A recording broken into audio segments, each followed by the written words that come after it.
stress up the groove, the energy a little different when the blessings accrue. Hey, who you talking to? Just know I ain't no regular fool. Could be anything in the world, but I can never be you because I. Welcome back to That's Gonna Cost Ya. I'm Rachel, and today we are here with Tyree Hanson, someone that I have gone way back in the day. Like, how long have we known each other? Probably over 10 years, honestly. Oh, yeah, it's definitely been a minute. It's definitely been, what are we? How old are you? 27. Yeah, I'm 29. Yeah, it's been like 10 years for sure. Yeah. Yeah. But I used to date your cousin. Nice. Yeah. You guys used to live together in like a small apartment over by ARC. Yeah, when we were in college. Yeah. I remember them days. Yeah. I remember when he met you. That boy was in love with you. I know. Yeah. But that's a whole nother story. Yeah. That's a whole nother story. Yeah. It's definitely been a minute. We've been each other for some time. Yeah, we ran into each other from time to time. You ran into me at work a few times while I was working at the club. But it's good to get, connected again. We both doing our own thing. You in the real estate space, podcasts, and it's good to connect. Absolutely. And you're obviously in the real estate space as well. And me seeing that, I was like, wow, like I like that. And it's funny, it's always so interesting because I've noticed as we get older, people start to kind of find their space, or they find their niche, or they find their route.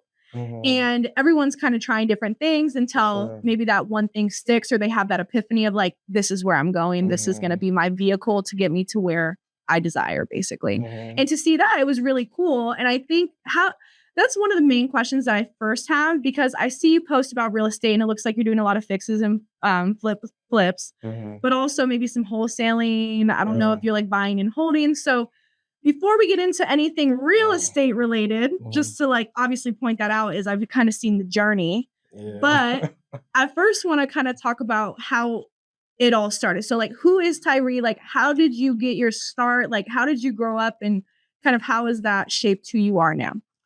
So, Tyree Hanson's a guy originally born in Kentucky, moved out here around elementary school, Sacramento County. I've lived in almost every neighborhood in Sacramento County.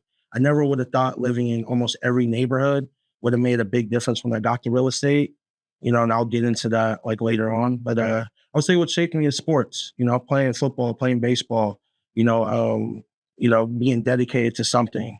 Playing sports is, shaped everything that I do till today. I always work out. People are like, oh, why you want to be a bodybuilder? You do steroids? I'm like, no, I just love working out. It's just a part of my routine now. I think routine is everything when it comes to business, when it comes to life, when it comes to, your mental, everything. So I would say sports has shaped me in, Sacramento, like there's a lot of trials and errors out here. There's a lot of competition out here and everything that you do.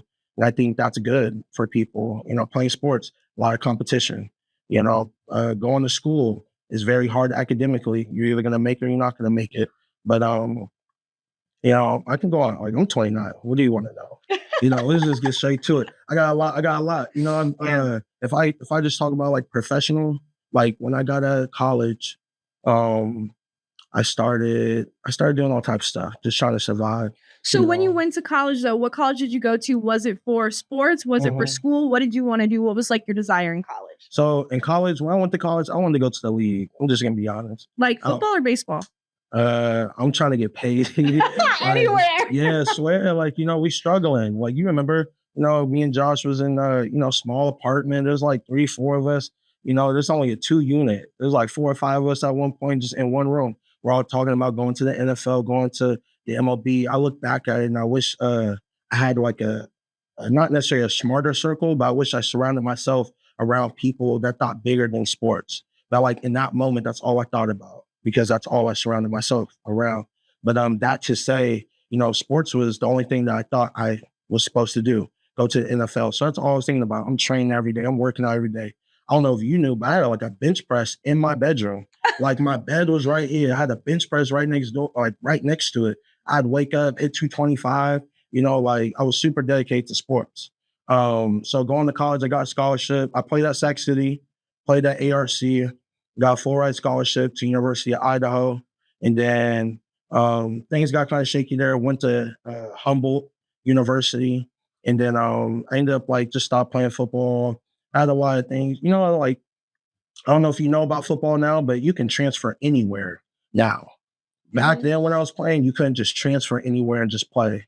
So I had transferred and had to sit out a whole season. And I was like, I didn't come to college to sit out a whole season and all that jazz. So I ended up still getting a full ride scholarship. Things worked out, but you know, I just had to get going.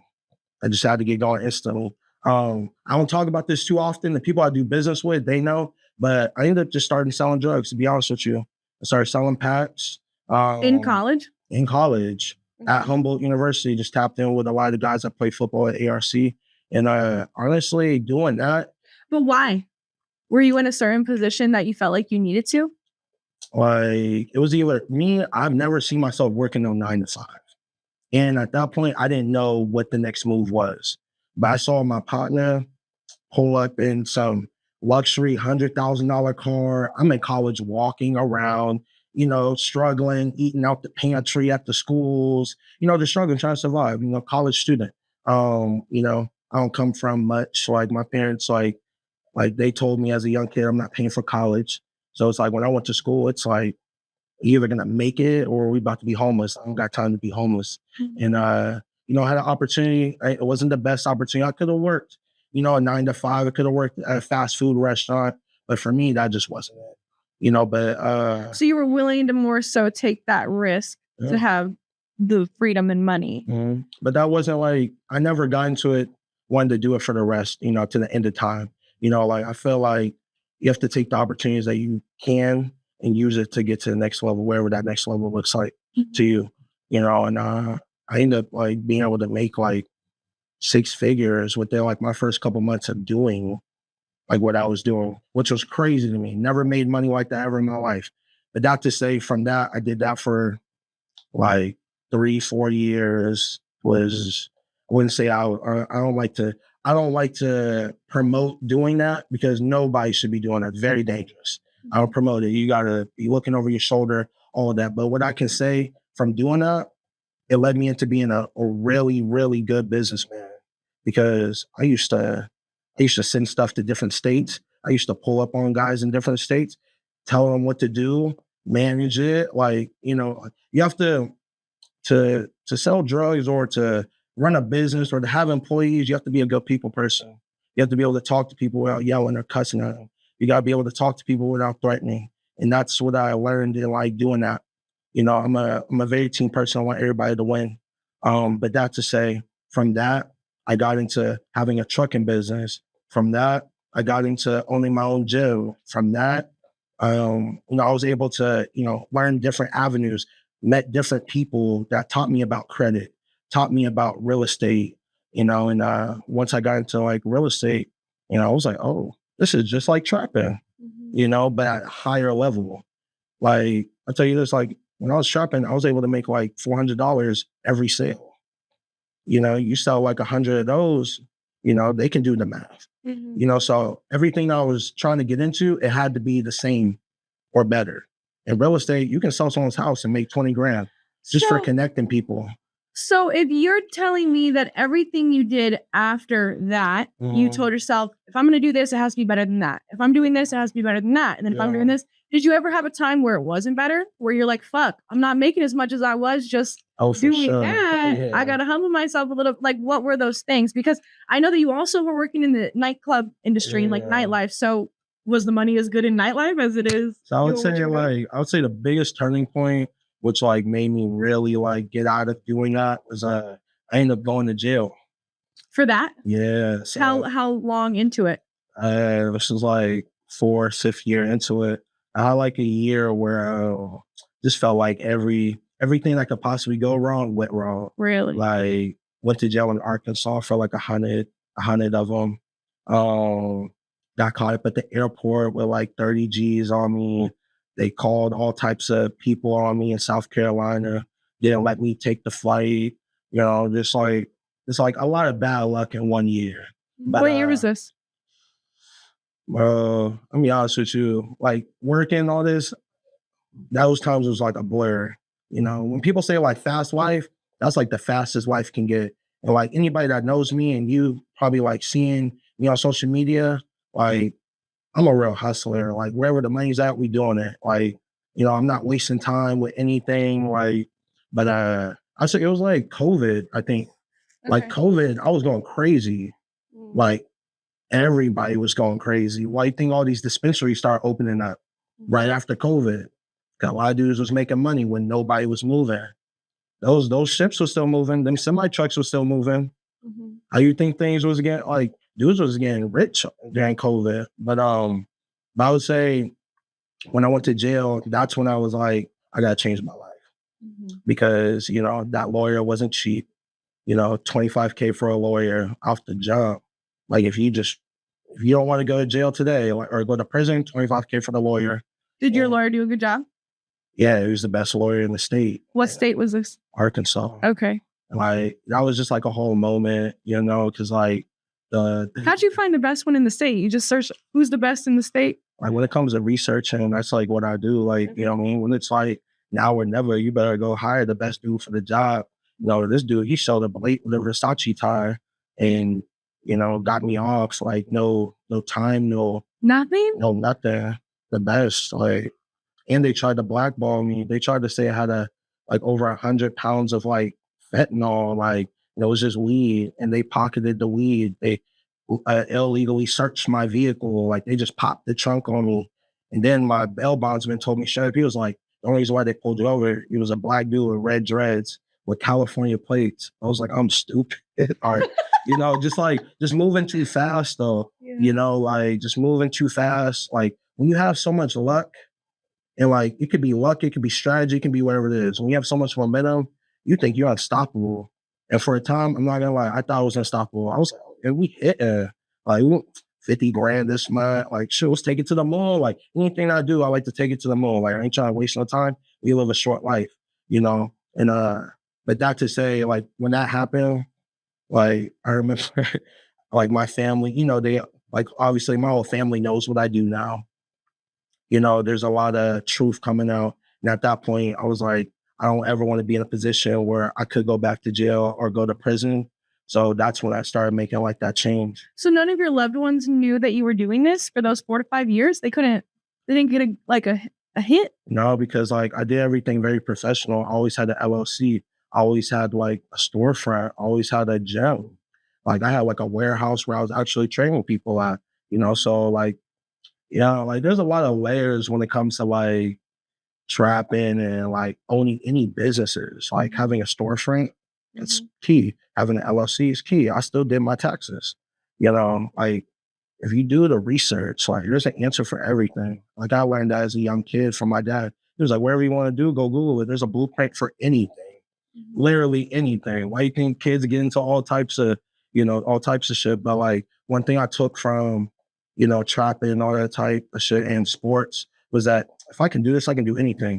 If I can do the most dangerous thing in the world, I can do anything. If I can take losses like that and bounce back, I can do anything. Because when I did go to jail, I was living a certain type of life. You have like, a very nice, home, got multiple cars, got bills. So it's like, it puts you in a tough situation where you go back and like, luckily, like I've always had multiple streams of income. I had came back and like, I remember I had purchased like, I used to sell sneakers. Now sneakers used to be like, it's still hot, but like it was like that around that COVID time where I was able to get out of jail. I sold like 50 sneakers, like it made like 30 grand. I used to sell off-white sneakers all the time. I used to have a plug in LA. I used to get them for like 800 and I'd sell them for like 2 G's. Like, so then after you got out of jail and life kind of hit you, what did you do after that? Literally right after that, I doubled down on like personal training and fitness, and just educated myself in whatever could make me get my income. So like after that, I got into the trucking business. I was still doing personal training, but like personal training, bodybuilding, all that stuff, there's not a whole lot of money into it unless you're in a good market like Los Angeles or like Texas. Like certain parts of Texas are really big when it comes to fitness, but or you want to be an influencer, but all that leads to is taking steroids and all types of stuff. And I don't got time to be damaging my body. That wasn't something I wanted to commit to make money. So I just pivoted to like starting like legitimate businesses that could last me till the end of time. You know, so like the trucking business was good. I had cargo vans, I had box trucks and semi trucks. It was cool until like I had employees that didn't want to go to work. I had employees that would leave my trucks. I had employees that always called out sick. And to me, that wasn't like it wasn't something that I wanted to do till the end of the time. Like I needed something where I can make money off a laptop and a phone. So off of like YouTube, I'm just searching things, you know, the tech industry. You know, I did like I went to tech school online, passed it. Just you know, trying to try out different things, see like what's gonna make sense for me. You know, I was online on YouTube. There was this guy by Jerry Norton talking about you can find a house, wholesale it for 10 grand. You don't need a license. I was like, I don't need no real estate license to make 10 G's. I'm like, that's cap. And this was what is it? It's 2025 now, 2024, 2020. This was like December 2022. I watched that video. 2023 January, I made my first sale. Swear to God. Hold on. Okay. Swear to God. How much was your first sale? 10 G's. So Just like bro said. okay, so you were following Jerry Norton. Jerry Norton. Okay, did you take his did you get his course? Did you get into his mastermind? How did you learn how to wholesale? I watched like 100,000 videos on YouTube. Like one thing like with me, when it comes to like just locking in and figuring things out, like the information is on YouTube. And like you can Google it, chat GPT. It's just a matter of you wanting to make it happen, you wanting to learn it. And like me, I'm like I'm seeing young kids on YouTube, like 18, 21, wholesaling deals. I was like, if this young kid can do it, I can do it. Like, you know, can't be that hard. And I get into it and it really wasn't that hard. It's just like, if you're willing to work, if you're willing to, you know, hop on the phone, if you're willing to negotiate, which is things I'm already used to doing. I'm already used to negotiating. I'm already used to like, you know, one thing that I wasn't used to was contracts. Okay. And that's like a whole nother story we can get into. But yeah, no, I just watched like a bunch of videos on Jerry Norton, like night and day. Okay. Like I wasn't going to sleep. Okay. So what made real estate and wholesaling stand out to you opposed to all the other things you were researching on YouTube? Like there's so much money you can make in real estate. Like just in real estate alone, you can make money finding deals just for investors. Like that same month where I made that 10K, I got paid $4,500 just to kick a squatter out the house. How'd you kick the squatter out the house? Bro, so it was some guy in Elk Grove out here. He had bought it was like a foreclosed home in North Highlands. He never went to the property for a whole year because he was scared because there's squatters in there. And I tried to buy the deal. I found this guy on Facebook Marketplace trying to sell his house. And I tried to wholesale it. I got under contract. And this was the first deal I ever tried to get under contract. Numbers didn't check out. Tried to sell it to investors. They're like, numbers don't make sense. All that jazz. I was like, dang, like that Jerry Norton stuff don't work. But he was like, it's all good. Like, I'll just flip it myself. But can you kick the squatters out the house? I was like, what do you mean kick the squatters out the house? He was like, I just need you to get them to sign this contract. If you get them to sign this contract, I'll pay you $4,500. And if you hire some cleaners, you call some junk removal people. It was like 3 different things. And I was like, you just want me to call some people up and get them to sign a contract? He was like, yeah. I was like, I'll be there tomorrow. What are you talking about? For $4,500? Yeah. Like, I'll do that every day. Like, what are we talking about? And I literally went there the next day and I told the dude, I was like, hey, because he was going to do a cash or keys with the squatters. And I think the squatters had like 2 months before like they would legally have to get out. But he was just trying to expedite it. So I just went up to the door, and I'm not gonna lie, this is in the trenches in North Highlands. Like like these, I don't know if you've been to a house with possible squatters or you've seen a house that's just completely run down. I'm talking about multiple RVs. I'm talking about dog shit all over the front yard. I'm talking about the like when I went into the house, I'm talking about there's feces all over the place, roaches, like they living crazy. There's about 6 of them with dogs in there having babies. But long story short, I just went up to the door, just talked to him. I was like, hey, I don't know what's going on between you and the owner of this house. But if you guys don't sign this contract, he won't even pay you guys to leave. And when they come in 2 months, they're just going to kick you out and y'all going to get nothing. I just kept it very straightforward. I wasn't muscling nobody or nothing. They thought I was gonna do that, but I don't got no time for that. I'm not trying to go to jail, like I said. Yeah. But they ended up signing the contract. It was the easiest money I ever made. Wow. They signed the contract. I had multiple junk removal people come in there, bidded it out, got the best bid. Everything was done in a week. Okay. You know, I made $4,500, and then 2 weeks later, I sold that same guy a deal and made my first 10 grand. And he was an investor. Mm-hmm. That's amazing. Okay, wait. All within my first month of doing real estate. Okay, so then let's reel it back, because you've probably known about real estate your whole life. Everyone has, right? Has anyone ever told you previously, Tyree, you should get into real estate? Have you thought about this? Have you thought about that? Have you ever thought about real estate prior to then? I never thought about getting into real estate prior to then, but I have an aunt in the Bay Area that was a real estate agent. I remember in college, she would tell me, you should get your license, but like, I was like, I'm cool off of that. Like, I don't know. I didn't know. Like for me, I've always asked people like, hey, how much do you make? And they've always taken offense to it. Like, I'm trying to count their pockets, but really I'm trying to figure out if that's even worth getting into, you know? Well, you also have to understand, even if you do ask somebody that and they're not making as much as you would want to make, that doesn't mean you can't make more than them. That's a fact. But like, you know, sometimes, not even sometimes, for me, I need to see some type of proof of concept. Like, but then when I started getting around people, like when I got into real estate, I started doing like networking events and, you know, going to, you know, real estate communities. Like I paid to be a part of the community. And that's what ultimately changed my whole perspective on real estate. Like I was in a room with everybody's millionaires. Everybody's making 100K off of flips, 50K off of flips, doing 100K a month wholesaling. Like it just opened my mind to like just the whole space in its general. And not to say, when I go back to like college, I was around a bunch of people just thinking about the NFL. You know, when you surround yourself around people that are just thinking way bigger, like talking about we're gonna make 10 million this year, or we're gonna make 50 million this year, or all of us collectively can make 100 million in a year just doing real estate and just, you know, dissecting each avenue of real estate and just doing everything from point A to point B. You know, like it's just once you get around different circles, you start thinking bigger, you start knowing what's possible. So when I don't ask people, I'm not asking to check your pocket, I'm just asking like, what's possible?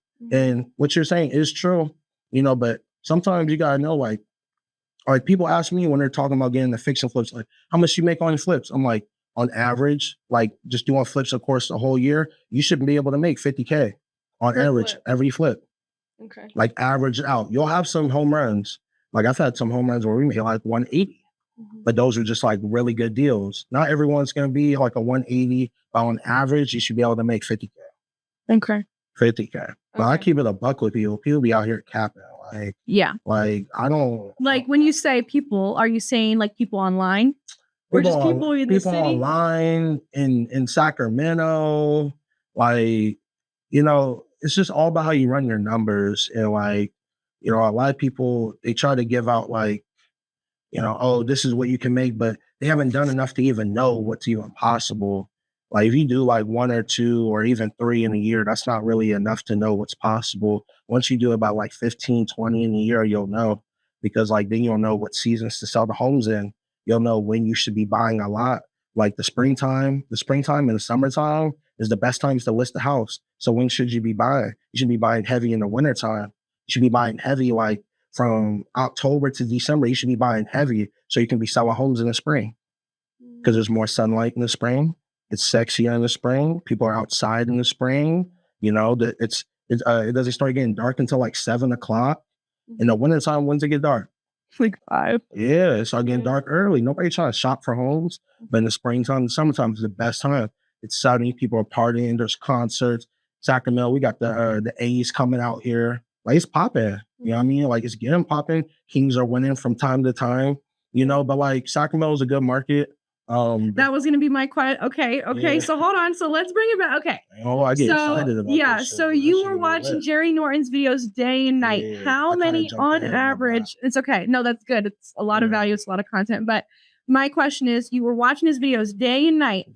How long were you watching his videos? Like how many days until you felt confident to get on your first call with a homeowner? Because it sounds like you started looking on Facebook Marketplace, correct? Yeah. Okay, so you didn't look on any other platforms, like you didn't go on PropStream, you didn't go on like, where did you look? So how long did it take you?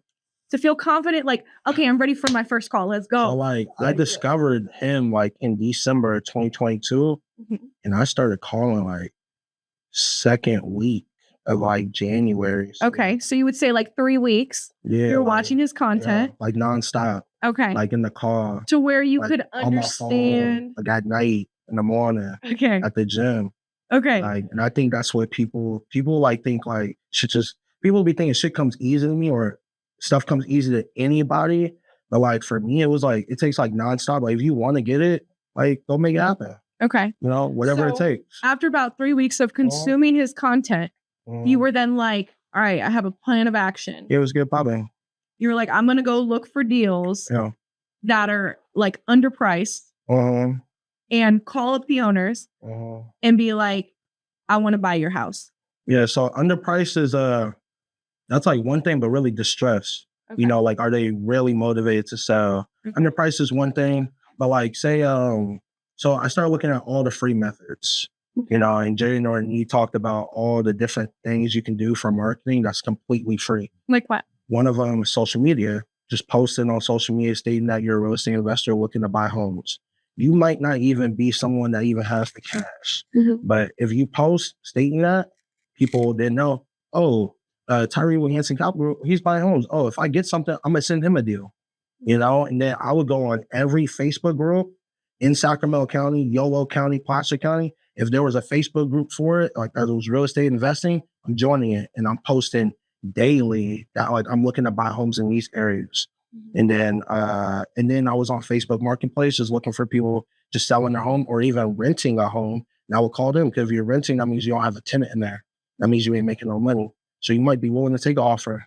You know, so I was just doing all those free methods. Shit, even on Craigslist. Like I'm on anything. I'm texting people that are real estate agents. So how many people would you say you were because how long did it take you? Okay, let's the guy that gave you $4,500 to kick the squatters out, forget him.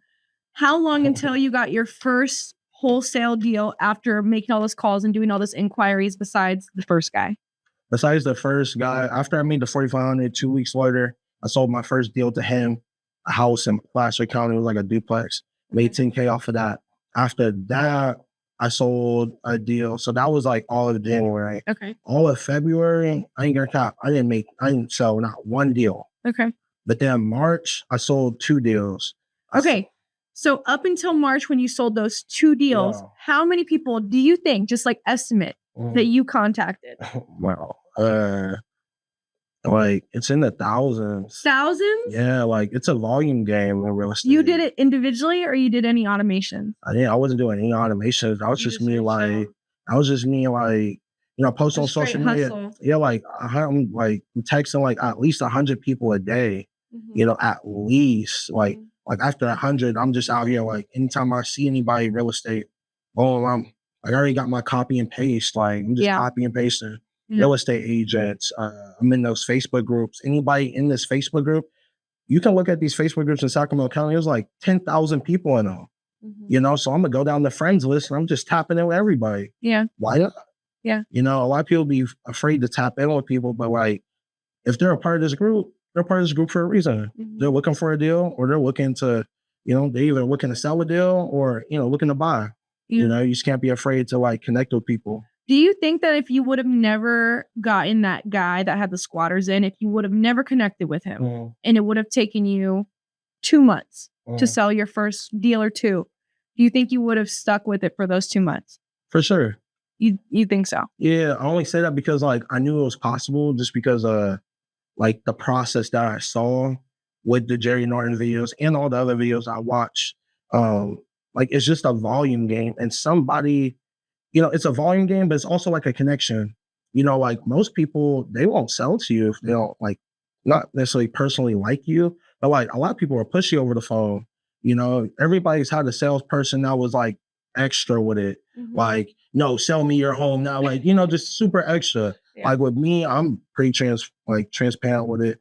Like, hey, like I'm looking to buy the home. If I can't get it at this number, I'll be honest with them. I'm gonna lose if I buy it at anything higher than this number. I'm very honest. You know, I literally say sometimes I'm a young man just trying to make a profit. Like, no, for real, like I don't want to lose. You know, all my numbers, everything that I'm doing to offer this price on that home is to make a profit. Mhm. We all know this. You know, I don't try to hide anything. I try to be as honest as possible. But no, I definitely knew it would work. Yeah. Like I knew it would work. And can you It was just just for a anybody volume that thing. doesn't understand wholesaling, can you just give them like a quick explanation of what exactly wholesaling is? Wholesaling, one thing I always try to tell people, don't overcomplicate it. Wholesaling is as simple as you can go to your next door neighbor wants to sell the home.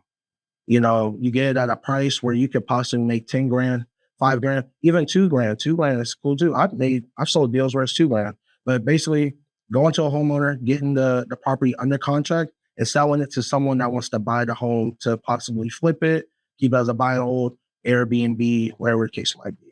So, And you just assign the contract to that person. So you have a purchase and sell agreement, which is with the owner, which is an A to B, and then you have a B to C contract with the end buyer. And that B to C is basically assignment of contract. So you need 2 contracts. You need a purchase and sell agreement and your assignment contract. okay. So if I was the home, let's use this as an example. I actually got a voicemail from you. I don't think you knew that it was you calling me. It was probably like an automatic dialer, crazy. right? Yeah. So, I told you I'd be out here. Yeah. And I was like, it's funny because I saw the transcript and I was like, this Hanson Capital. That's crazy. And I already knew you were in real estate, but I got a voicemail and I didn't call you back because I'd already sold the property. That's out of And pocket. also, I wouldn't have been able to give you the number that you wanted because anyway, I'll tell you everything is negotiable though. No. I got like the full price that I wanted, basically. It was I sold it on the market. But I had bought my aunt's house in 2021, I think. And I bought it for what she owed on the loan. But it was very little. The home was worth about $450, and I bought it for pennies, basically. For sure. But the agreement was this. She retired, so she could no longer afford her mortgage payments. So I went in and I said, okay, I'll buy it. She gets to live in the home for free until she dies. No. Like, we don't know when that's going to be. She just gets to live in it. She's good. I'm the one like taking care of the property, making sure it's fine. But I knew when she passes, I'm obviously going to make like a few $100,000. So I'm like, it was worth it to me. So she passes earlier 2024, like about a year ago. She passes. Oh, thank you. But she passes and I go into the home. She's been living in it for like 10 plus years. It was kind of like, it wasn't a shit show, but it was pretty fucked up. So I was like, I talked to a realtor and I was like, hey, I want to list this for sale. Like, I want to get the most I can. And she's like, well, you got to do some work. I got to renovate it. I got to like fix it up. And I'm like, fuck it. All right. What area was it in? South Sac. It was off the Mac Road. South Sac is hot right now. Is it? Swag. Ooh, okay. Well, I love Southside. Yeah. So I did get a lot of wholesalers calling me. They wanted to offer me somewhere in the 3s, but on market, it could get like $450. Yeah. So I was like, I'm like, why would I take this when I could get that? And I probably only put in like 10 grand into it. Yeah. Yeah. I put 10 grand. Paint, maybe some paint, carpet. Yeah. Exactly. Cleaned it. Like I basically emptied the whole shit out myself. Like I was like, damn. And I did it all within less than 2 weeks. Yeah, don't take it I was like, I was so hyped up off myself. I was like, bro, I'm really that bitch. Like, I can really do this. No, facts though. No, that's what's up. I was like, this shit's easy. I was like, all I had to do was call, get some bids, hire the people, have them come in on those days, tell them my timeline, and then we listed and we sold it within less than 2 weeks. It's outside time. Yeah. So I was like, damn. Bro. I'm like, that was pretty cool. It was easy process. Literally sold it in probably less than a month. But I had gotten a call from you. And I was like, okay, well, do you know when you're calling these homeowners? Because it was a probate. Was it? No. Your grandma, she had passed? I had title. I had the deed because I purchased it from her when she was a transfer alive. of ownership. Yes. So that's why I called you. Yeah. So we transferred. Because usually the title. person that it transferred to doesn't know what to do with the home. Correct. So I just knew, and I didn't want to put tenants in it. Like for me, I was like, that doesn't really make sense. And I also was like, I'm not as familiar. I just know California has strict laws and things like that. They're not as. It's hard to get out of the squatter. Yeah. So I was like, and I didn't think I was going to make that much from it. If anything, I'd probably like lose. So I was like, it just doesn't make sense. I'm just going to sell it. At least you're honest with yourself. A lot of people, they have like a lot of, I don't want to say pride, but like there's too much like emotional investment. Into the house. Like I grew up in this house, and then you end up in a bad situation where you're losing, and the bank's coming after you, and like all types of jazz. So that was good. Yeah. You know, it was nothing to put like the 10 grand into it to make the profit that you made. Yeah. You know, but yeah, I'd be calling like, yeah, because I was gonna like it use that. wasn't even me. No, it wasn't, Yeah. because it was straight to voicemail. It was like automatic voicemail. Or maybe not. Maybe it was a call, but I just remember seeing the voicemail. Yeah. And I was like, You say, yeah, like, but if you don't it didn't answer, sound like it was just directly towards me. It was like, hey, this Hanson Capital, like my whole.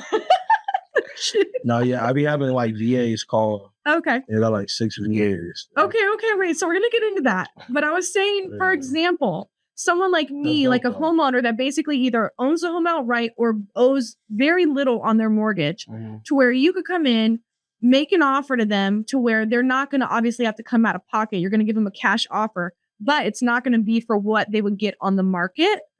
You're obviously going to, because like I said, the home was worth about $450. A lot of wholesalers were offering me like $330.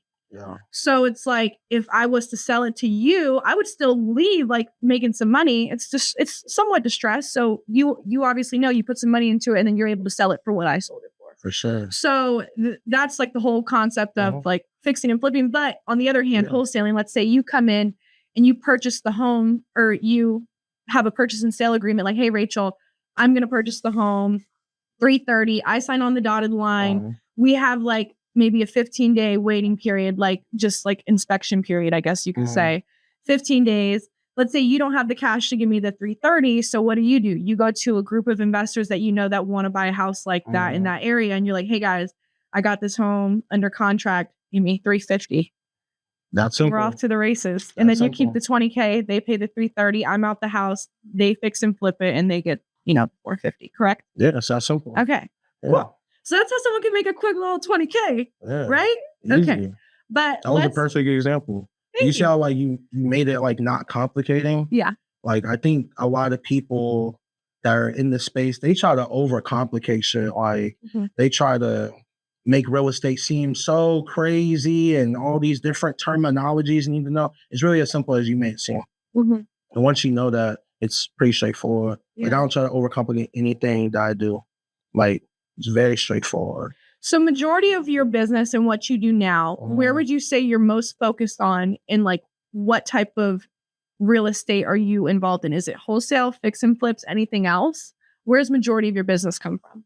Majority of my business comes from like really wholesaling, because without wholesaling, you can't even get deals. Like everything starts with the deal. I don't care what anybody say. Like, if you can't find a profitable deal, you can't even fix and flip. So like, if I'm not connecting with wholesalers, if I don't have my virtual assistants calling people like you and everybody in Sacramento County, I won't be able to get deals at discount.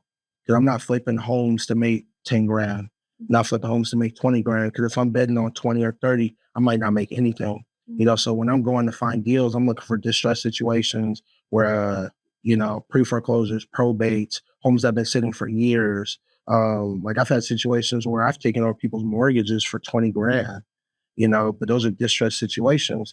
But those type of situations are the deals where we can make a lot of money. For me, when I'm looking at deals, if we can't make at least 60 or 70 grand, we're not doing it. Okay. Because like, if we're projecting to make 60 or 70 on like the very high end, worst case scenario, we'll make 30. Worst case scenario, we'll make 40. That's cool. But if we're betting on 40 grand, worst case scenario is 10. Worst case scenario is 5. If the market shifts, you have to think about all those different things when you flip the homes. But yeah, like flipping and wholesaling, it ties in together, because you have to find deals to flip, regardless if it's on market, regardless if it's off market, Facebook Marketplace, social media, wherever it is. So wholesaling and flipping, they go hand in hand. But mostly what I do is flip. Okay. So most of what you do is flip. Do you wholesale deals? Yeah, but to other investors? Let me just give y'all some game, because I say that it's hand in hand. But let me just show you how it's hand in hand.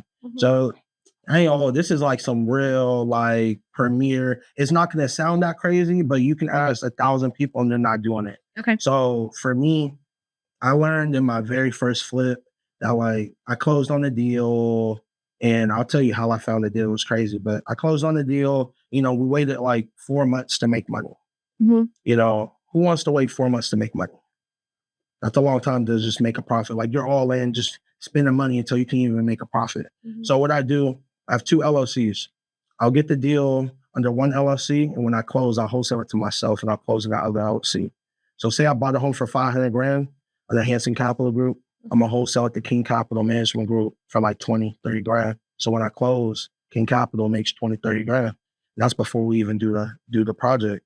And then boom, I sub out everything. So I'm the contractor, I own or build everything. I make 10 grand just for flipping my own house. And then when we go to sell it, I make money. But that's like some shit like people. Wait, hold That's on. what I'm saying, bro. I'm giving out too much. Wait, so hold on. So Yeah. how are you making money from it though if you're paying yourself to wholesale it? The numbers have to make sense. So like I'm doing that. But why when you could just buy it under your LLC that's gonna flip it? Because I found it that deep.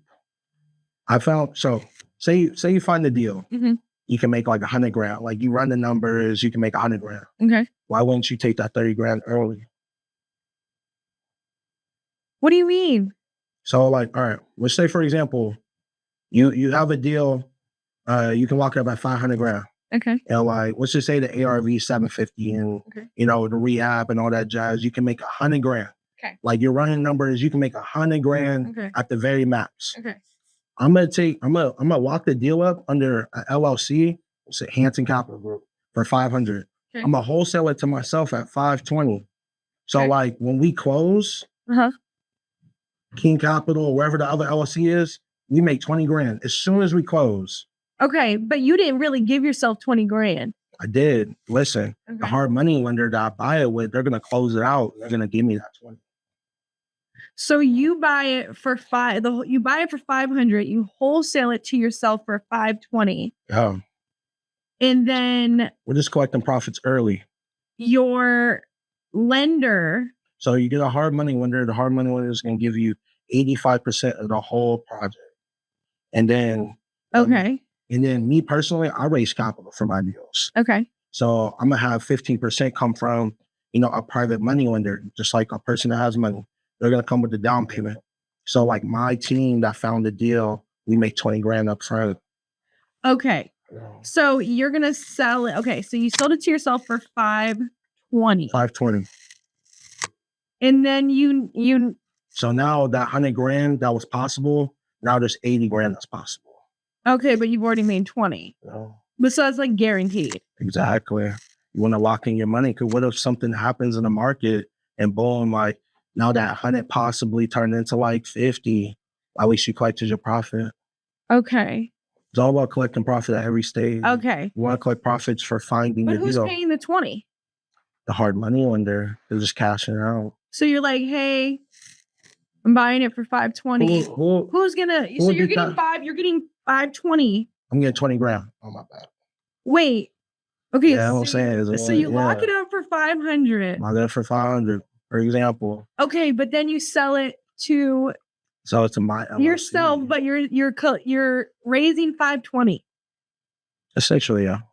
Let me simplify. I'm trying to tell you, it sounds crazy, but like this is how I make sure I make a good amount of money every flip, guaranteed. Because you want to hear about that. I didn't hear about it, I just did it. Okay. Actually, I'm capping. Don't quote me on that. Okay. There was one dude on YouTube. He was actually in Texas. He had said he did, and I was like, this motherfucker's a genius. Like, it's just so you can make sure you collect profits, so you're not waiting 4 or 5 months. And like, say the market slows down by the time you sell the house, and that 100 turned into 80. It's like at least you collected your profits up front. But then, what about you having to pay the hard money loan back? We sell the house, and the market slows down. How are you gonna pay them back? We sell the house. But what if you don't make no money from the house? Oh, we run our numbers properly. Oh, okay. That's why I say even if the market slows down, you have to run your numbers properly. Okay. Real estate's all about the fire sale. You have to be able to like run your numbers to the point where you can fire sell it and still make a profit. Okay. If you can't fire sell it and make a profit, it's not a good deal. Okay. That's why I always make sure there's at least 70 grand to 60 involved into a deal, profit margin. After you put in the money to renovate. Yeah. So let's say we do the example of you locking it up for 500, you sell it to yourself for 520, but you can sell it for 750 at the end. Yeah. So you need to basically invest from the 520 upwards of 650. So you need to put in like 130 grand of work. It might not need 130. Okay. But Yeah. like, let's say let's say average home, $500,000 home that you lock up. Oh, what's How the much average do you think renovation you're budget? gonna? Yeah. The average renovation budget on, let's say, $500,000 home, I would say about like anywhere from 60 to like 80 grand. Everything with real estate, it's all about finding like cheap labor. There's a lot of unlicensed guys out here. Me personally, I own and build everything. So like I go and pull the permits myself.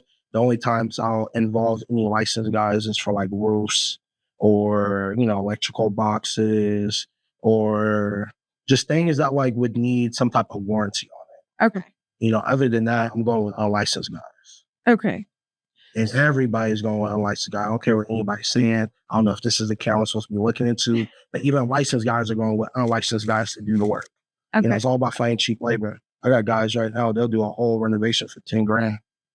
Okay. But like, I didn't find that type of people in the beginning. And nobody's just going to give you their people that'll do it for cheap. Yeah. It's all about like, it's all a numbers thing. Okay. But like, So in real estate, there's a lot of people talking about different things that people should get into: tax liens, wholesaling, Airbnb, BRRRR, fix and flip, everything under the sun. Yeah. What do you think? And obviously, I know you've been involved in real estate for the last couple of years, but based on, you obviously seem to be a really fast learner. You understand the industry. You're very involved. You know a lot of people. So what do you think, from what you've seen so far, is one of the most overrated areas in real estate that everybody's hyping up, but you're probably like, it's not what you're going to expect. Like, it's not as easy as you guys are thinking, or it's just like, that's not it. I would say fix and flipping. Like, people think fix and flipping is easy. Mm-hmm. I'm not gonna lie, I even thought it was easy. Yeah. It's not easy, but like, for me, like what I've done in the past, this is not really much to me, because you have to be able to manage people. Flipping is way bigger than just flipping a house. What you did, that was like some quick stuff. Like, you owned it already. So it's like, oh, you just need to clean it up. Flipping from start to finish, we're talking about like budgeting. We're talking about like creating a scope of work. We're talking about managing guys. We're talking about going and getting materials. We're talking about sourcing materials. We're talking about negotiating for getting the materials at a cheaper price. Because, everybody's always going to like upcharge you if you don't know. You'll always get charged for stuff if you don't know. And when I first started flipping, I had like, my labor used to be like 30, 40 grand. Now it's 10, 20 because I didn't know. You'll always get charged for what you don't know. But like, yeah, flipping, I would say people hype it up like it's like the craziest thing, and it's actually very profitable. But if you don't know what you're doing, if you're just out here freestyling it, you're just out here like, oh, I'm gonna let the contractor do his thing. Our contractor gonna take advantage of you. A contractor might scare you and try. I've had contractors say, I'm gonna put a lien on your house. And I'd be like, go crazy. Nah, like, I don't like being scared. I don't like empty threats. But like, a lot of people think like that stuff can happen in flipping. Like people are always gonna try to like scare you or do things if you don't know. And I think I brought up contracts earlier. Like, contracts is super big in real estate. Like, if you don't have a contract with that GC, you can get played. That money you gave them, it really doesn't mean nothing because there was no contract binding you to. Or like, if you have business partners like JV partners, where's the promissory note? Where's the deed of trust? JV agreements, all that jazz. So like, with flips, it's like, there's a lot more to it than just like what people see on like HDTV or YouTube. And like, even I didn't know until I started getting going. I was like, oh shit, like this flipping stuff it's a lot more steps to it than like what people always talk about. That's why like when people talk on YouTube or you go to any event, they're just telling you the good. I like talking about the good and bad. There's a lot of good. If you do it right, you get a good team, you get things going, but there can be bad. And when bad happens, you have to know how to like rock with it. Yeah. And with me, like, I don't really get fazed by much because like, I try to stay positive. And me, I'm all about like, what's next? Like, what's the next thing we got to do? Oh, like this happened, like, all right, that's cool. But like, what's the next thing we got to do? Like, do I got to put some money up to go knock this out? Or do I got to go over here and negotiate? Or I got to go talk to code enforcement. A lot of people aren't willing to do that. A lot of people aren't willing to, shit, if a squatter gets in your house, what you going to do? Well, No, like, for real, what you going to do? I don't know. What's the first Me step? personally, I'm handling, bro. Oh, okay. In California, I'm be honest with you, if you don't go handle, bro, however way you need to, that dude's going to chill in your property. Yeah. Till the end of time. Yeah. Luckily, I've never had that happen. Actually, except for once. Okay. Except for once, but we handled them. Okay. We actually called the cops. But like, They didn't do shit, or did they? No, they did. Okay. But if he would have got, I don't know how it is in any other place, but in Sacramento, anybody can sign up for like SMUD to get turned on to any house. Okay. I don't know if you know that. No. Like I can go to your house right now and turn on SMUD and put in my name, and I can legally stay there for 2 years. Wow. Yeah, so like a lot of these squatters know that. Professional squatters, they'll go in your house, set up shop, especially if it's vacant or it's for sale. They'll pay a bill. And if they have a bill under their name in that house, it's over with. Wow. Over with. So like with flipping, you have to constantly be showing up to your properties. Constantly, even like when your guys leave, you better show up, make sure that the doors are locked, the lights are off. I can't count on my hand the times I've gone to my property at like 9 o'clock at night and the lights are on and it's an empty house. Yeah. And everybody can see the inside of the house, and that's when possible squatters can come by. So it's like flipping is like, it's a full-time thing. And I try to stay local. I don't do stuff in Stockton. I don't do stuff in the Bay. I'm Sacramento County, Yolo County, Placer County. If I can't get there in 40 minutes, I'm not doing it. I need to have access. I want my guys to be able to go back to their families. Not everybody has kids, but a lot of my guys have kids. So I want them to be able to get to their house if they need to. But yeah, like flipping, I would say a lot of people will hype it up and people coach people to be fix and flippers, but it's like, it's not for everybody. You gotta be able to fire a GC like on the spot if you need to, like on the spot. Like he might beg you and he might say he's gonna put a lien on your house, but if you did your paperwork properly, that shouldn't even be a thing. Yeah. And like you just gotta it's business. Yeah. Everything is business. Like I'll have like 9 dudes go into a house and give me a bid. They all know they're in competition. But I need that so I can get the best bid. Yeah. One dude might tell me 15 grand for the roof. I'd be like, hey, this dude just told me 10. He might drop his price just because that dude said 10. Yeah. And that's the difference between just having one person that you trust or it was a referral. Everybody tried to do, oh, this is my grandmother's cousin's brother, sister, like all that. Nobody care. They don't care about that. They try to get theirs. And I'm trying to get mine. Yeah. Everything is a negotiation at every step. I negotiate with the agent trying to tell me, oh, this home can sell for 700. No, well, stop lying. These comps show me 550 is the highest I can sell. Like, everybody's trying to get over. And once you know that, you'll do well. Yeah. You just got to always do your due diligence, always check your numbers, always you just have to know what you're talking about.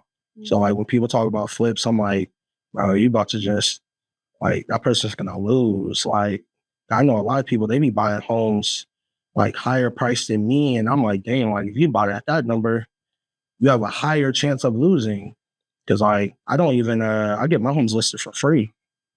And that's like a whole nother thing too. Okay. So you talked about the most overrated. Let's talk about the most underrated. Wholesaling. You think wholesale, but hold on, but that's where the money's at. I feel like everybody's doing that though. Not everybody's doing it like and making money though. How many people that are really like killing it? Well, I don't know making money personally. Why? Because I'm not involved in wholesale. That's not my space. But you already do it. You told me earlier. I do it in a different It's the same thing though. Okay. I promise you. Okay, because you know what? That's fine. Because people that do what I do, I'd like to think I know that we're the best because we work with all the people. We have like all the business. But I'm very niche. So with wholesaling, I see so many people doing it and so many people in it that I just like. There's always money to be made. There's always people not paying their taxes. There's always something like next month, there's like 150 homes going to auction. It seems very competitive. It's not though. It's not. Like it is, but it's not. Actually, I don't want to say it is. It's not. Because I'm gonna be honest with you. Females, if more females were in real estate, they make more money than men in the wholesaling space. I believe that. In the wholesaling space, I wouldn't say flips. Like that's all I'm saying. But wholesaling, yeah, because it's all like personal connection with that homeowner. Like I've had girls come with me to a property and negotiate with the seller because I knew that female to female connection would have been better. Or that female to this old man. This old man ain't trying to hear me talk. You know what I mean? Like you have to, that's part of being a business person, knowing which battles is for you, but like a lot of females, they have a kind face to look at. They have a kind voice. So like, it can be an easier sell. Okay. Like, and I've seen it Okay. with people that have no experience. I'll be like, hey, go say this. They'll go say that. They'll close the deal. So you had mentioned you have 6 VAs right now. Yeah. These are all overseas? Philippines. Onlinejobs.ph. $3 an hour. You have them all at $3 an hour? Oh, crazy. Cold calling? Oh, God. Okay, so do they have like an automatic dialer or something, or you set them up? So we use like Mojo Dialer, pull the records, and like they have a script. But like I tell them, like, follow the script until like you have like a flow. I don't want it to be like robotic. Like I want you to have conversations with these Did you people. only hire people that already had experience, or did you have to train them all from the jump? I only hire people that have experience. Like you really don't want to waste time with like training too much. Are they full time? Yeah. All 6 of them? 40 hours a week. Okay. So in regards to that, how many calls on average do each of them make per day? They have to make like at minimum 500. 500 calls a day? It's a Mojo dialer. So like they're calling about like, it's automatic dialer. Okay. So they're not hand dialing anything. Okay. So like if you're working, let's just say an 8-hour shift, you're taking one lunch break, we'll say they're working like 7 hours for the whole day. Okay. You need to be at least like, you need to at least call at least 500, 600 people. Okay. And then like, if they call Wait, from there, when they're doing these automatic dialers, can they see the property that they're calling like on their you screen? can see the property, the name, all the information on the house. Okay. So when they're talking to that homeowner, they know exactly who they're talking to. So out of the 500 calls that they're making, how many are they actually getting on the phone on average? It's about like 15%. Okay. So if it's like 500, it's probably like, well over 50, probably like 60 people. Okay. But not every conversation is a long conversation. Some of them was like, don't ever call me back. Yeah. You know what I mean? So that's good to have VAs for that, because me personally, I'm not trying to do that all day, because that takes away from me doing what I need to do with the flips. Yeah. That's why I said like flips is where a lot of the money is made, but like wholesaling, it's like if I don't want that deal, I can wholesale it to someone else. Okay. On average, out of those, let's just say they talk to 60. No, let's do easy numbers. Let's say they talk to 100 people. Let's just say it's like 100. They get 20% on the phone. Yeah. 100 people a day. Out of 100 people, how many are they able to be like, Tyree, this one's a deal. They said, yes, let's sign a contract. I'm going to send a purchase agreement. I'm going to be honest with you. Out of 100, it's going to be very rare that you get one. Really? I'm trying to say it's a volume game. Yeah, that's why you have to. How many people do you have to talk to? On average, like to get someone to say yes, it's about like every 600 to 800 people, you'll get a yes. So would you say that like not everybody can connect? 4 yeses with the 6 people that you have? Oh, for sure. Okay. We get like at least 20 yeses a week. 20 yeses a week? Yeah. What do you do with all those 20 yeses? Well, as soon as they get a yes, I'm hopping on the phone and closing. Okay. So out of those 20 that you get a yes for, how many do you close? Oh, 40%. Okay. So you maybe have like 8 people say yes. Yeah. And the others, I send them out to my business partner and he lists them. Oh, okay. Because if they don't want to buy from me, they want highest and best like you did. Okay. So those highest and best people, I send it to my broker. Okay. And that's how he gets his money. And that's why he lists my host for free. Okay. Out of those 8 that you get a yes for, now what are you doing? Oh, we working on closing. Okay. Like I'm negotiating the deal. I'm walking the property. So as soon as I get a yes, they'll send me all the information, notes on the property. So like they'll tell me, reasons why they're trying to sell. Reasons might be, they've been late on their mortgages. They're trying to get money to move out of state, or they're trying to downsize. And basically I'll take the notes and I'll use the notes when I'm talking to them. I'm like, hey, Jason, do you own whatever the home is, 123 Main Street?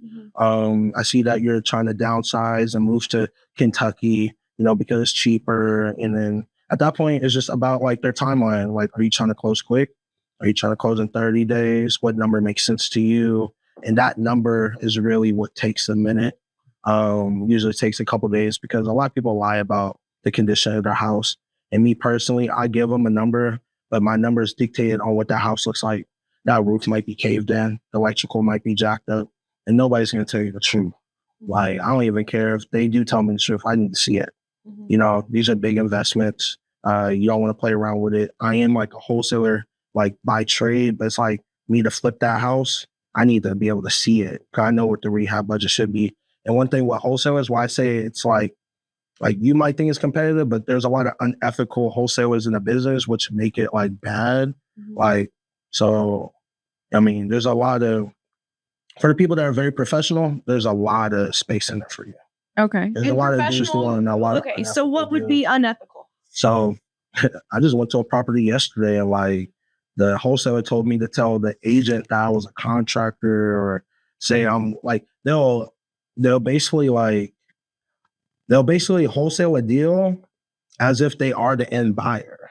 Okay. And that's like the most, I don't want to say the most unethical thing, but like it's unethical to say you're the end buyer to the seller or the agent and you're not. And then you have people go into the property that are the end buyer and you tell them to, like, you put up a whole front like you're somebody else. So I had to go to this property yesterday and he was like, called me like 5 minutes before I get there. He's like, all right, bro, tell them you're the contractor or tell them you're the inspector and you know such and such. I was like, bro, just text me what you want me to tell this lady. I'm not about to memorize that. Or I'm just going to tell this lady I'm the person buying the house. Okay. You know, so like they just won't. It's just too unethical, but they're doing all of that to make their 10 grand.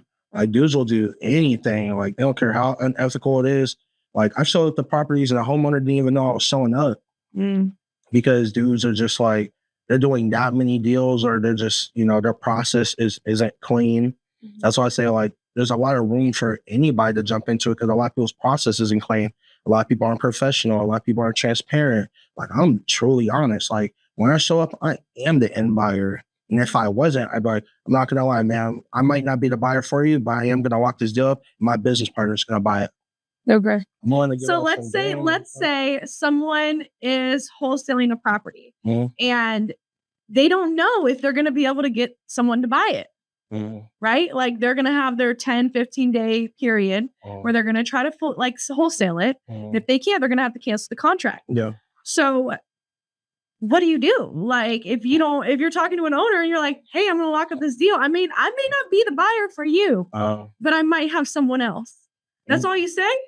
Like, and then you got to hope that. Are you saying, I'm going to be honest, you should never say that starting off. Okay. And like me personally, and that's what I'm saying, that does happen. There's a lot of people that do that. But me personally, I'm not locking up no deal if the numbers don't check out. If the numbers don't check out for me, they might not even check out for someone else. Okay. But, you know, that's when like knowing the numbers, like you have to have your comps, you have to have your ARV, you have to have, the numbers have to check out. Because for you to even present that deal to an end buyer, you have to be able to show him those numbers. If you need to move quick, you need to show him 3-4 comps. You need to show him why it would sell at that number. You need to show him the renovation budget possibly. Like a lot of wholesalers, they'll just send you a deal and be like, oh, I have no reports. I don't have no comps, all that jazz, which is the worst way to present a deal to someone if you're trying to close in a timely fashion. The way I do it, I'm going to make sure they know the rehab budget. They have 3-4 comps, the ARV, what they can sell for, the timeline the project should take. Shoot, if they need a team, I got a team for them. If they need a lender, I have a lender for them.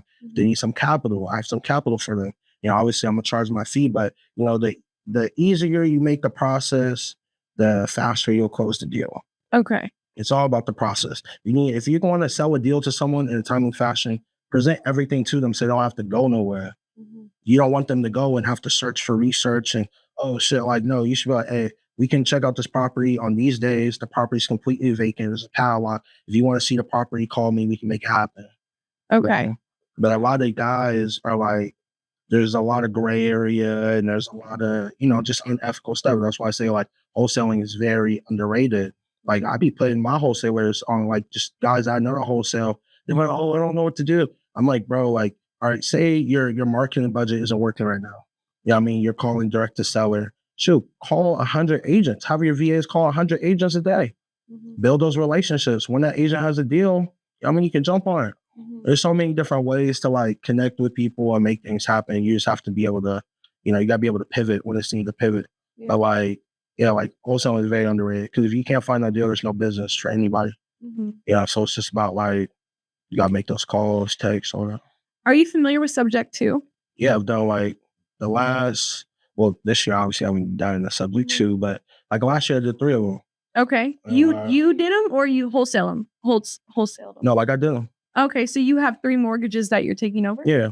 I did took over. My Fair Oaks property, I took over the mortgage. And you still have the mortgage in your name or in their name. I'm sorry. Yeah, it's in their name on their behalf. The deeds are there. You just go to the bank and like you just make the payments. Okay, but they just service it to you. But you're only doing subject to properties that are going to make money. For sure. What if it's not going to make money? We don't do it. Okay, here's my issue that I'm running into. So I'll tell you this. So as a part of my business, besides the fact that we wholesale arbitrage deals in a sense, right? We are considering adding in subject to. You should. And that's what I'm wanting to do. But I'm running into a lot of deals to where these owners are like ready to go. They want to do the purchase and sale agreement, but I don't think I'm going to be able to have any type of buyer for them because of the fact that they're in a fucking 2-1 in Salt Lake City. They're paying their PITI is $3,400. And the average rent in that area for a 2-bedroom is $2,000. It's a loss. I know. But I'm like, there has to be another way, like a creative way to help them. And they're trying to get out of their home. Yes. So I'll give you a perfect example. There's a property in Salt Lake City. They owe about $508,000 on their mortgage. Their PITI is $3,400. It's a 2-1. Great location. Could maybe make some money as an Airbnb. Maybe. Yeah. But they need out of it like end of this month and $0 to get in. Zero. Just take over the mortgage. Oh, you're tripping. Yeah, I'd take that. You already have that deal? I already have it, but who am I going to sell it to?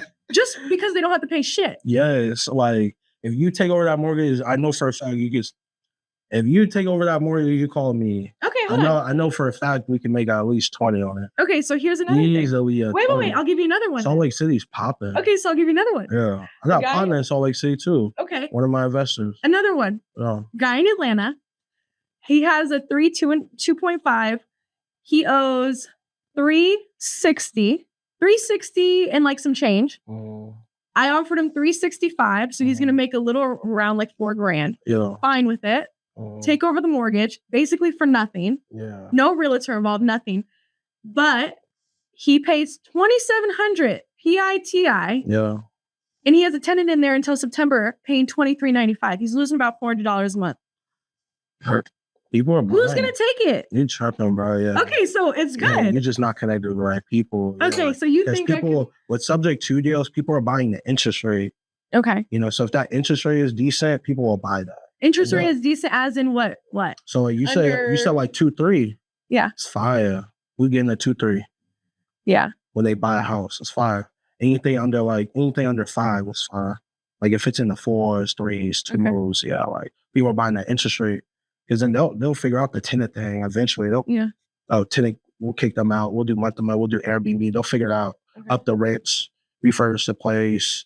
You know what I mean? They'll figure that out. But they're buying the interest rate. So I got one of my grandparents. They're trying to move they live in like Santa Rosa. They're trying to move back to Sacramento, but they don't want to sell because they have a 2% interest rate.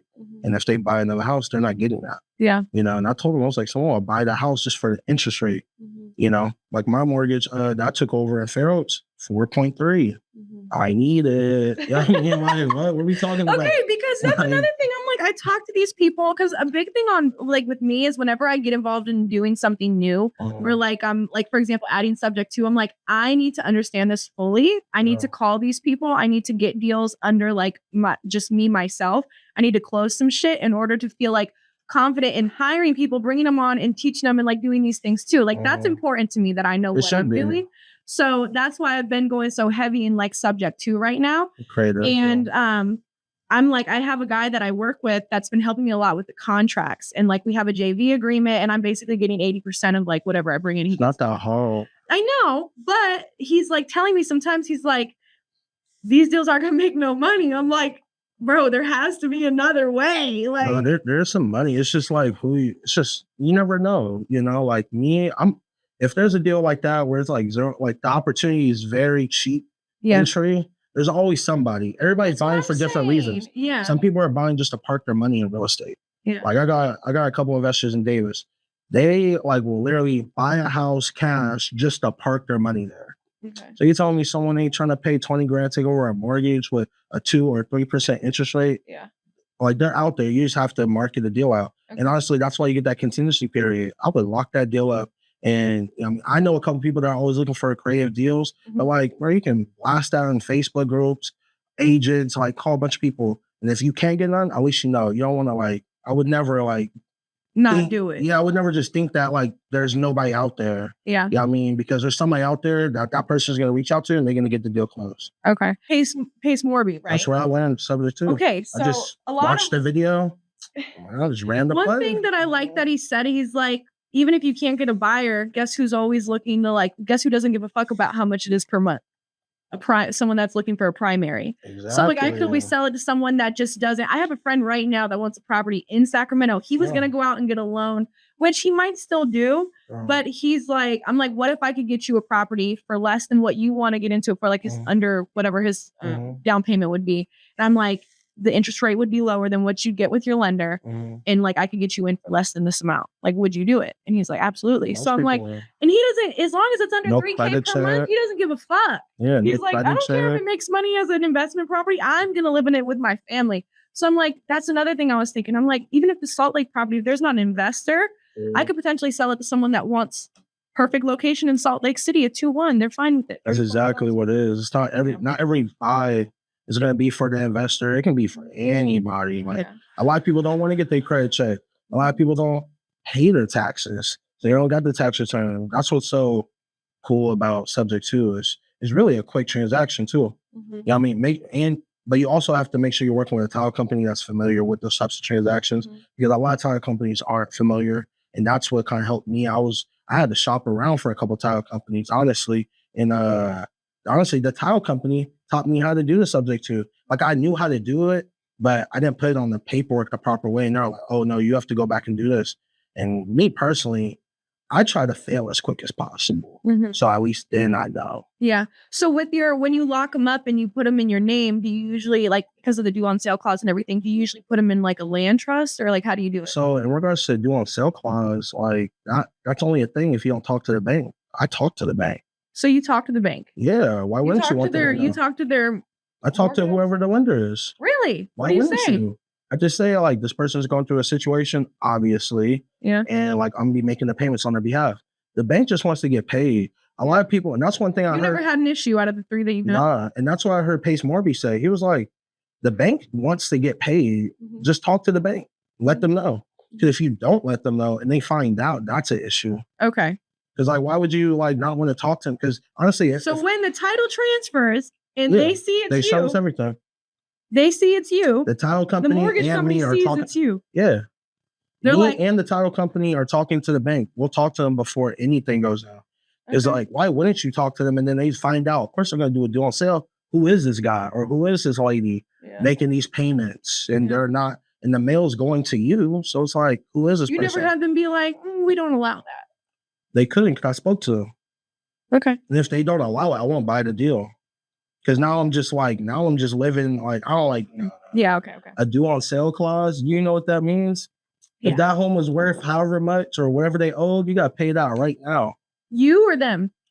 Sure, it's probably going to go to them, but like, it's still a messed up situation to be in, because like, if you're on that deed at that point, it's you. Yeah. It's whoever's on the deed. Okay. Because that's the person that owns the house technically. Yeah. That person just has like, the rights to the debt. The debt. But no, I always talk to the lender. Like, before I bought all my home subject to, I'm like talking to the lender. I'm like, hey, like, I'm gonna be taking over the mortgage payments. Like, I actually went to the bank to make the first payment.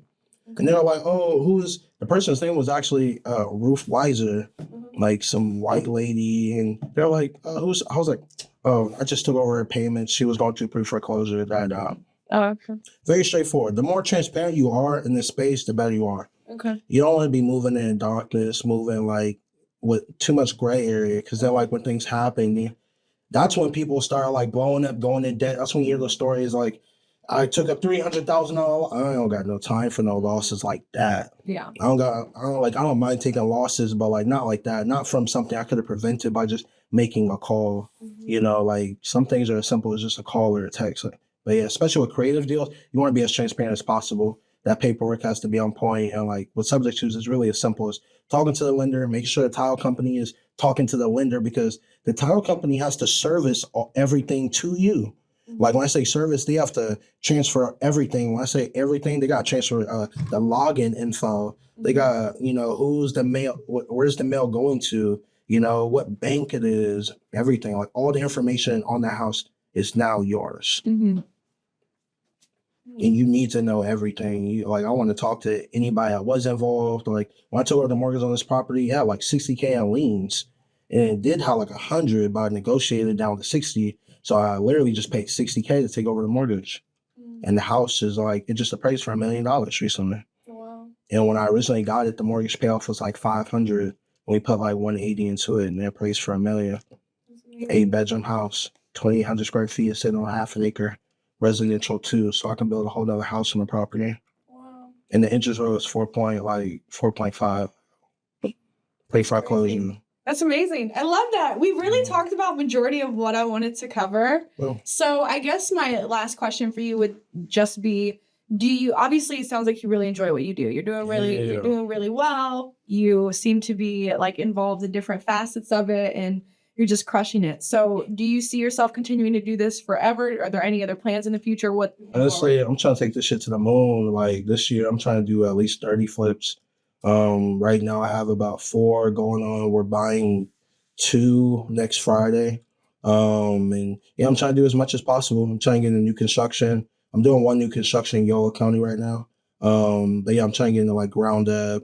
I'm jumping into Ohio market, buying cheaper rentals out there. Me and my business partners are going to be doing Section 8. I actually have a meeting after this. This guy I know out here, he has 60 of them that he's gotten in the last year, all Section 8 cash flow 400. Wow. After mortgage is paid from Section 8, making 400 on top. He has 60 of them. Yeah. And I was like, damn, and he's just dropping 5K creatively, creative deal, mortgage takeovers or buying a home for 30 grand, boom, putting 30 into it and refining out at 150 or selling it at 120, making 60K, 50K profits on these deals in Ohio, in Akron, Toledo. So I want to get in the cheaper markets because if I can do 4 to 6 homes at a time out here where the down payments are typically 70 to 100 grand, out there, I could do probably 10, 20 at a time, because the down payments are a lot cheaper and, the time of holding them might be a little bit longer because I don't know the markets out there. I'm pretty sure it's might be 30 days to get a sale, but everybody I know that's not in the Midwest, they're looking to buy stuff out there for rentals. So 100K rental out there to us is oh shit, 10 grand down. I need it. It's just it's an easy buy. So it's if I'm gonna jump into a market, I want to jump into a market where people are going to buy a multifamily for 150, go get a 4 unit out there. There's a lot more opportunities when it comes to buy holds. So Ohio market, that's what I'm about to jump into. But yeah, new construction, fix and flips. There's a lot of money into it. There's a lot of money. You just have to connect yourself with people, get in the right rooms. You'll never know what's possible until you get into those rooms where people are making it possible. Then you're oh shit, you made how much on that flip? there's people in new construction making $500,000 every one. You just don't know until you meet the dude that's making it. Yeah. And when I met the dude, I was oh, bro, you gotta let me know the game, bro.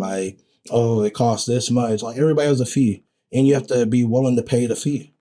I've always been willing to pay the fee. I'm not tripping when it comes to real estate, because if you don't pay the fee, now you just you know what I mean? Why wouldn't I pay $5 grand to make possibly 500?